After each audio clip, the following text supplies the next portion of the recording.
So students, in this video we are going to discuss about gastrointestinal hormones. So complete information will be given in this video, so watch this video till the end, and if you not yet subscribed to my channel, please do it and also press the bell icon for the latest updates. So now coming to this topic of gastrointestinal hormones.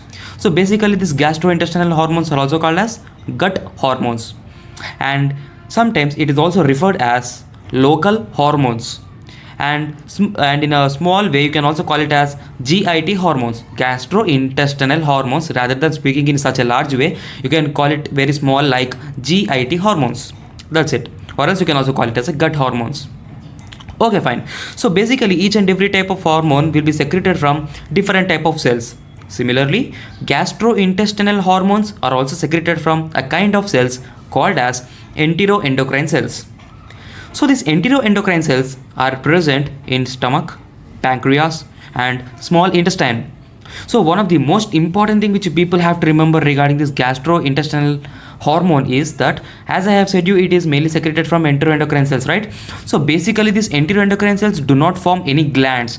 They just spread throughout the digestive tract. So what do you mean by this?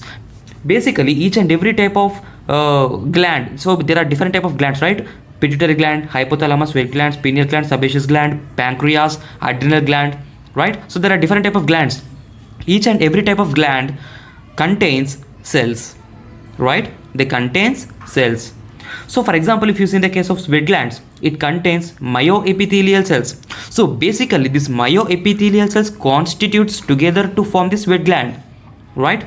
In the same way, hypothalamus is formed by the nerve cells. I mean, it contains nerve cells. In the same way, pituitary gland, it contains 5 different type of cells, right? Like thyrotropes, lactotropes, corticotropes, somatotropes, gonadotropes, right? In the same way, different type of glands are made up of different type of cells. But if you see in the case of these enteroendocrine cells will not form any gland. It will not form any gland. They just spread throughout the digestive tract. That's it. Okay. So here the digestive tract is nothing but the stomach, pancreas and small intestine. That's what you have to remember, right? And if you want to know more information about these gastrointestinal hormones, it is classified into 5 major families. So what are they? Gastrin family, secretin family, somatostatin family, motilin family, substance P. Motilin family and substance P, you are going to learn it in higher standards, so I'm going to explain it in later videos, but what you have to learn properly in this present video is about the gastrin family, secretin family, somatostatin family. So in this video I'm going to explain to you about gastrin family, and in the next further videos I'm going to explain you about the secretin family as well as the somatostatin family. So coming to the gastrin. So what do you mean by this gastrin hormone? It is a peptide hormone. So what do you mean by this peptide hormone? Because it is made up of amino acids, hence it is called as a peptide hormone. So to know the mode of action regarding this gastrin, so basically you have to know about these parietal cells. So what are these parietal cells? These parietal cells are present in the stomach. So now what happens is that, so once if the gastrin is released, then it will be accepted by the parietal cells which are mainly present in the stomach. So once these parietal cells will accept this gastrin hormone which has been released, then it starts releasing the HCl, hydrochloric acid. Parietal cells will start releasing the hydrochloric acid. So basically this releasing of hydrochloric acid will be initiated, right? It will be initiated by gastrin hormone. So now this is what you have to know, but there is another reason behind it. So from where this gastrin is released? These are mainly released from G cells. Okay, so where are these G cells are present? These G cells are mainly present in the duodenum. So this is a duodenum, right? And in this duodenum, in the wall of the duodenum, you can see the G cells. Okay, in the G cells. So now these G cells are highly necessary because to release this gastrin hormone. So once it releases the gastrin hormone, then it will initiate the parietal cells to release hydrochloric acid. And one more important thing you people have to remember is that this hydrochloric acid is also called as gastric acid. It is also called as gastric acid or as gastric juice. Okay, so basically this gastrin, according to the number of amino acids which are mainly present in that gastrin hormone, it is mainly classified into 3 different groups. Gastrin 34, gastrin 17, gastrin 14. So what do you mean by this? Gastrin 34 is nothing but which is made up of 34 amino acids. So gastrin 17, this hormone is made up of 17 amino acids. Gastrin 14, this made up of 14 amino acids. So hence this gastrin 34 is also called as big hormone. Okay, big gastrin hormone. Gastrin 17 is called as small gastrin hormone, and gastrin 14 is called as mini gastrin hormone. Okay, so these are the other names which are given for this gastrin hormones. So based upon the number of amino acids, this gastrin hormone is classified into these three major groups. So till now you have understood just about the gastrin hormone, right? So now what I'm going to explain is that how are those three hormones are mainly secreted, by which process these three hormones are secreted. Let us learn now. Okay, so for each hormone to secrete it, basically there is a particular gene. There is a particular gene which is mainly present. So in the similar way, for the production of this gastrin hormone also, or we can also say like for the secretion of this gastrin hormone, there is one gene which is mainly necessary, and the code of the gene is 17G21. In the sense that gene is mainly present in the 17th chromosome. So basically we know that human being contains 23 pair of chromosomes, and in the 23 pair of chromosomes, on the 17th pair of the chromosome on these arms, this particular gene is present, and that gene is mainly responsible for the production of these three hormones. So what are those three? Gastrin 34, gastrin 17, and gastrin 14. Okay, so now this gene is present, right?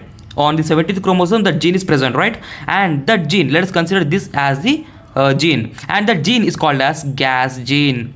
This is, you have to remember this point carefully, listen properly. Okay, so that gene is called as gas gene. Which gene? The gene which is mainly responsible for the production of gastrin hormone is called as gas gene. So where it is present? It is mainly present in the 17th chromosome. So what is the code which is mainly given to that gas gene? 17G21. Okay, so now let us consider this as a gas gene which is mainly present on the 17th chromosome. Okay, so now this gas gene will undergo the process of transcription and translation process. Okay, so transcription is a process where the DNA will get converted into mature mRNA, where the translation is a process in which the mRNA will get converted into proteins. So this is the basic idea about this transcription and translation, where everyone knows that, right? So in the same way, this gas gene will undergo the process of transcription and translation in order to form the progastrin. You know what you can call this like a protein. It is called as a protein. Hence, it is called as protein gastrin. Okay, in a small word, you can call it as a progastrin. Okay, so now this progastrin, which is mainly formed by the transcription and translation of gas gene, will undergo the process of post-transcription modifications. It undergo the process of post-transcription modifications. So once it undergo the process of post-transcriptional modifications, then it leads to the formation of these three hormones. So what are those three hormones? Gastrin 34, gastrin 17, and gastrin 14. Okay, so we know that the proteins are made up of amino acids. You know, right? That is a fundamental thing which you people have to remember. Each and every type of protein is made up of amino acid. Similarly, this progastrin, which has been mainly formed from the gas gene, is also made up of amino acids, right? So based upon the number of amino acids which are mainly present in this progastrin, this classified into three types. So gastrin 34, gastrin 17, gastrin 14. So in the case of this gastrin 34, it contains 34 amino acids. That's what I have said you, right? Gastrin 17, it contains 17 amino acids. Gastrin 14 contains 14 amino acids. So all of these amino acids, all of these amino acids are linked together to form a peptide bond linkage. Hence, this gastrin hormone is also called as peptide hormone. Gastrin hormone is a peptide hormone. That's it. You have to remember blindly. Okay, because they are made up of amino acids, where each of the amino acid in this gastrin hormone is linked each other with a peptide bond. Okay, so this gastrin 34 is called as a big gene, okay, or as a big gastrin gene, or big gastrin hormone. And coming to this gastrin 17, it is also called as, small gastrin hormone. The gastrin 14 is called as mini gastrin hormone. So right, so what I have said you, here the gastrin hormone is responsible for the parietal cells to release hydrochloric acid. That's what I have said you, right? So now here we have this gastrin 34, gastrin 17, gastrin 14 are formed, right? So I have explained you how they are formed. So now these gastrin hormones, all of these three gastrin hormones will initiate these parietal cells to release hydrochloric acid, right? So I think you have got a concept. You catch the concept which I'm going to explain you, right? So this is what the process will happen behind the scenario of the production of the hydrochloric acid from the stomach, right? So how it is produced? Because of the parietal cells which are mainly present on the stomach, where this will get initiated by the gastrin hormone, which is mainly released from the duodenum. So this gastrin hormone is classified into three types. How they are classified based upon the number of amino acids, and how they are formed also I have explained you, right? And this will initiate this parietal cells to secrete hydrochloric acid. So this is what I have explained you, right? So now this hydrochloric acid is also called as gastric juice, I have said you before itself, or gastric acid. So now what is the function of this hydrochloric acid basically, or what is the function of this gastric juice or gastric acid? So this hydrochloric acid in the gastric juice break down the food and digestive enzymes and splits up the proteins, right? So you are going to consume the food. So once it enters into the stomach starts secreting the hydrochloric acid, right? So once the food is mixed with the hydrochloric acid, then it will get completely break down. The food will get completely break down, right? And once it get break down completely, then it starts releasing the proteins, and the proteins will be absorbed by the microvilli once it enters into the intestine. So once the microvilli starts absorbing it, then the nutrients will be sent into the blood, right?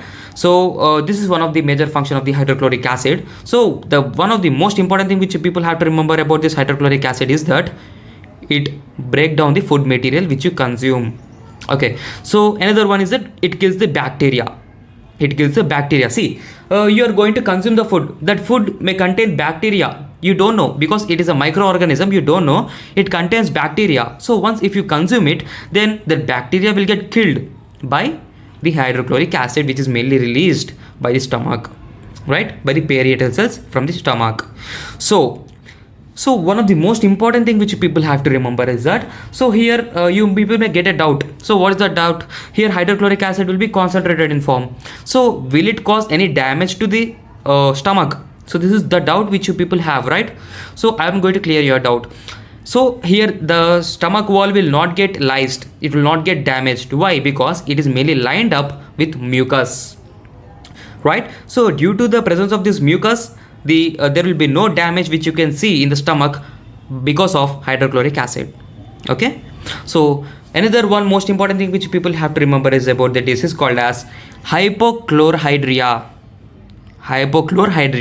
So what do you mean by this disease?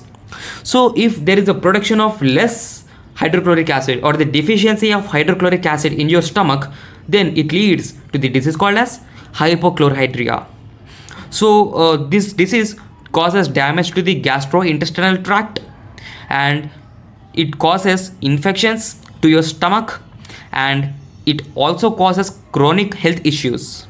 Okay, so this is about this gastrin hormone, which is related to the gastrointestinal hormone. So we have completed about the gastrin family, and in the next video I'm going to explain you about secretin family and somatostatin family. So I hope this video is helpful for you, and I think you people have learned some amount of thing about this gastrointestinal hormone by listening this concept. And if you like this video, subscribe to my channel and also press the bell icon for the latest updates. And if you have any doubts regarding this video, you can comment in the comment section. We are going to clarify your doubts immediately. Thank you.